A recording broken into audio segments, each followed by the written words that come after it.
धनु यानी कि सेजिटेरियस लगन वालों के लिए 2025 कैसा रहने वाला है। जैसे कि आप सबको पता है कि आपके जो लॉर्ड हैं, जो आपके रूलिंग प्लैनेट है, वो जुपिटर हैं और ये जो साल है वो मार्स रूल कर रहे हैं। तो जुपिटर की ट्रांजिशन 2025 में होनी, जो 4 ग्रह 2025 में ट्रांजिट करेंगे वो है Saturn, Rahu, Ketu and Jupiter. तो आपके जब स्वामी जुपिटर हैं और ट्रांजिशन भी साल हो रहा है और मंगल ग्रह 2025 को रूल कर रहे हैं, तो क्या क्या चेंजेस आप अपनी लाइफ में देखोगे 2025 में, किन चीजों के लिए आपको मेंटली प्रिपेयर रहना पड़ेगा इस साल में एंटर करने से पहले, किन चीजों को आप इस साल अचीव कर सकते हो, उन सब चीजों के बारे में आज हम बात करेंगे। लेकिन उससे पहले अगर आपने चैनल को अभी तक सब्सक्राइब नहीं किया है तो इसे सब्सक्राइब कर लीजिए। तो 2024 का जो एक्सपीरियंस है ना, वो कुछ खास रहा नहीं आपका, लेकिन जब 2025 में आप एंटर कर रहे हो तो ऑफकोर्स वो एक डर है कि 2024 इतना अच्छा नहीं गया तो पता नहीं 2025 में क्या होगा, कैसे चीजें वर्क करेंगी, क्योंकि इतने स्ट्रगल के बाद अभी कहीं ना कहीं आप एक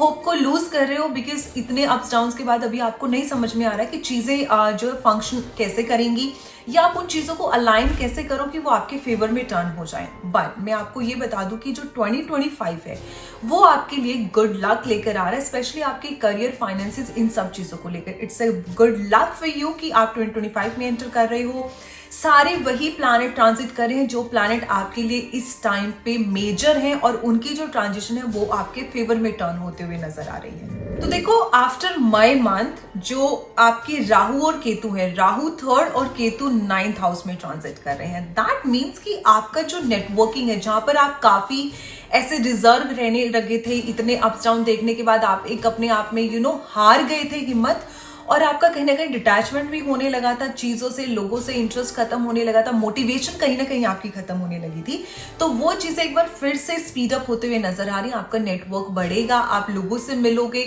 कुछ ऐसे नए लोगों से मिलोगे जो आपको, शायद आप उनको जानते भी नहीं, बट आपको कुछ ऐसी एडवाइस दे जाए जो आपके मन में कहीं ना कहीं स्टिक कर जाए और आने वाले टाइम में वो आपके लिए काफी बेनिफिशियल प्रूव हो। आपको लव मिलेगा, लोगों से प्यार, सराहना,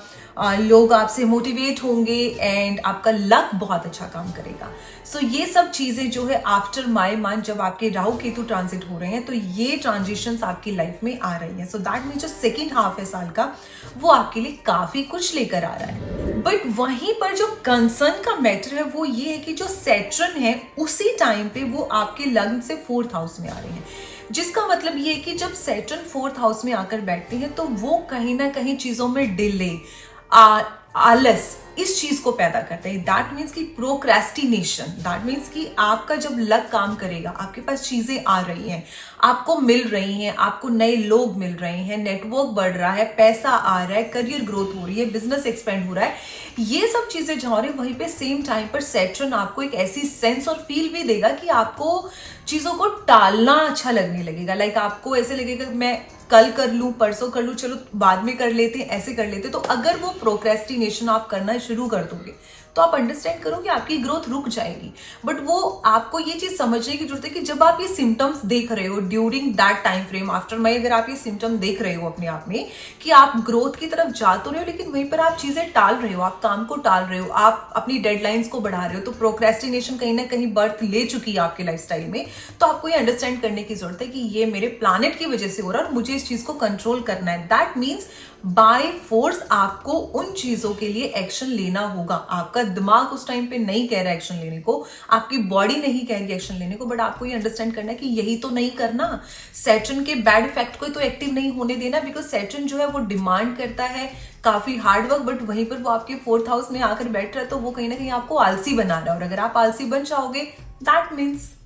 आप क्या कर रहे हो, you are not doing better with you. ठीक है, तो उससे क्या होगा कि आपके जो सैटर्न के जो आलसीपन की वजह से कॉन्सिक्वेंसेस आएंगे, वो कहीं ना कहीं आपकी ग्रोथ को रोक देंगे, जो कि आपने बिल्कुल भी नहीं होने देना है। वहीं पर अगर आपका कोई प्रॉपर्टी मैटर है, कोई लीगल मैटर है, किसी भी तरह का लीगल अगर आपका कोई भी मैटर चल रहा है, कोई कोर्ट केस चल रहा है, एनीथिंग रिलेटेड, तो पूरे साल जस्ट बिकॉज ऑफ, देखो राहु केतु आपको देना चाहते हैं, जस्ट बिकॉज सैटर्न आपके 4th हाउस में, तो वो जो लीगल मैटर उससे रिलेटेड भी आपको काफी हार्ड ट्राई करना पड़ सकता है कि डिसीजन आपके फेवर में आए। ये मैं आपको बता दूं कि डिसीजन आएगा आपके फेवर में ही, बट उस चीज के लिए आपको हार्ड बहुत ट्राई करना पड़ेगा और उसके जो आउटकम्स आपको आते हुए नजर आएंगे वो by end of the year आते हुए नजर आएंगे। तो कोई भी अगर लीगल मैटर आपका चल रहा है, बेटर है उसका रिजल्ट एंड ऑफ ईयर से पहले नहीं आए, बिकॉज अगर पहले आएगा तो कहीं ना कहीं वो आलसीपन या वो एक्टिव हो गया तो आपके अगेंस्ट आएगा, ठीक है। बट अगर आप कॉन्स्टेंटली उस चीज पे वर्क कर रहे हो, ट्राई कर रहे हो एंड आप अपने बैलेंस कर पा रहे हो प्लैनेट को और उनके इफेक्ट्स को, तो by the end of the year अगर आपका कोई भी लीगल मैटर चल रहा है, whether it's a property related और रिलेशनशिप रिलेटेड और एनीथिंग, तो उसमें आपको पॉजिटिव रिजल्ट ही मिलेंगे। वहीं पर अगर आपके रिलेशनशिप की मैं बात करूं, तो अगर आप सिंगल हो तो आप अपने लव्ड वन से मिलने वाले हो, आप किसी ऐसे इंसान से मिलने वाले हो जिसके साथ आप आगे अपनी लाइफ स्पेंड करने के बारे में सोचेंगे। आपकी लाइफ में एक नया रिश्ता आ रहा है। आप लोग अगर ऑलरेडी किसी रिलेशनशिप में उस रिश्ते को आगे बढ़ाना चाहते हो, शादी वगैरह अगर आपका बन रहा है, तो after May month there is a great time frame कि आप शादी कर सकते हो, या आपकी जिन लोगों की शादी में डिले आ रहे हैं उन लोगों के शादी के योग भी बनते हुए नजर आ रहे हैं after May month. So second half काफी आपके लिए फेवरेबल और गेम चेंजर रहने वाला है। बट वहीं पर अगर आप ऑलरेडी रिश्ते में हो, शादीशुदा हो, मैरिड हो, फैमिली है, बहन भाई है, मम्मी पापा, जो भी रिलेशनशिप में आप हो, रिश्तेदार है, फ्रेंड्स हैं, उन सब के बीच में आपकी इम्पल्सिवनेस को लेकर प्रॉब्लम आ सकती है। जहां पर चीजें इतनी अच्छी आपकी लाइफ में हो रही है, नया रिश्ता आ रहा है, ऑलरेडी रिलेशनशिप में हो तो वो भी बेटर हो रहा है, मैरिज अगर डिले हो रही थी वो होते हुए नजर आ रही, वहीं पर आपकी इम्पल्सिवनेस की वजह से चीजें खराब होते हुए भी नजर आ रही कि सब लोग वर्कआउट करने की कोशिश कर रहे हैं, बट आपका जो नेचर है ना उसमें एक अलग तरह की इम्पल्सिवनेस आ रही है कि मतलब आप में सब्र खत्म होता जा रहा है। बहुत जल्दी गुस्सा आना, इंस्टेंट रिएक्शंस देना, होना वो 2 मिनट का है बट उस 2 मिनट ने काफी कुछ डैमेज कर देना है। तो वो चीज आपको समझने की जरूरत है कि वो क्यों हो रहा है। That is because of your planetary effect. देखो, हम अपने प्लैनेट के इफेक्ट्स को रोक नहीं सकते हैं, खत्म नहीं कर सकते, बट अंडरस्टैंड करो कि अगर आपको ये चीजें पहले से पता, आप मेंटली प्रिपेयर हो, तो आपको ये पता है कि इस टाइम फ्रेम के दौरान अगर मेरे साथ ये चीजें हो रही हैं जस्ट बिकॉज मेरे इस प्लैनेट ने ऐसे ट्रांजिट किया, ये प्लैनेट इस घर में, इस भाव में आकर बैठा और उसकी वजह से है, तो हम इन चीजों को ऐसे ऐसे कंट्रोल कर सकते हैं या इन चीजों को ऐसे एक्टिव होने से बचा सकते हैं। सो इसलिए ये जो होरोस्कोप और ये सब चीजें पहले से प्रिडिक्ट की जाती है वो इसलिए की जाती है कि आप अपनी लाइफ को थोड़ा सा इजी बना पाओ। तो जब ये साल आपको इतना कुछ देने वाला है, इतना अच्छे से चलने वाला है, तो अगर उसमें कुछ कंडीशंस है तो आपको उनके लिए ना खुद को पहले से प्रिपेयर कर लेना चाहिए। तो रिलेशनशिप को लेकर अगर कोई भी आपका ऐसा है कि आपको इंपल्सिवनेस आती है, तो रादर देन आप दूसरे इंसान को ब्लेम करना शुरू करो, आप खुद पे वर्क करना शुरू करो। ओके। एंड हेल्थ की अगर मैं बात करूं तो हेल्थ में आपको थोड़ा सा ध्यान रखने की ये जरूरत है कि आपको लोअर एब्डोमिनल से रिलेटेड कोई भी हेल्थ इश्यू हो सकता है। तो अगर आपको कोई भी सिम्टम अपने हेल्थ में इस तरह का नेक्स्ट ईयर दिखता है तो आप उसको सीरियस लो, उसको बिल्कुल भी लाइट मत लो। एक प्रॉपर चेकअप, प्रॉपर एक ओपिनियन डॉक्टर से लो, अपनी मेडिकेशन लो, बिकॉज वो चीज कहीं ना कहीं एक बड़ी प्रॉब्लम बनते हुए नजर आ रही है। Otherwise rest is fine. अगर आपको छोटी मोटी कोई प्रॉब्लम होती है वो सबको चलती है, हेल्थ इशू सबको होते हैं, बट अगर आपको लोअर एब्डोमिनल से रिलेटेड कोई भी सिम्टम ऐसा होता है तो आप जो है फर्स्ट हैंड पर ही मेडिकल हेल्प सीख करो। ओके। सो कुछ ऐसा रहने वाला आपका 2025। आई होप ये वीडियो आपको काफी हेल्प करेगी,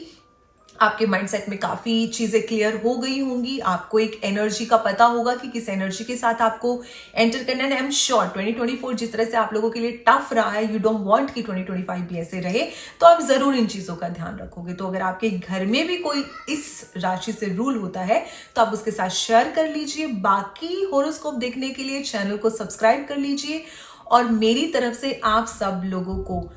happy new year in advance and good luck to you. Thank you very much.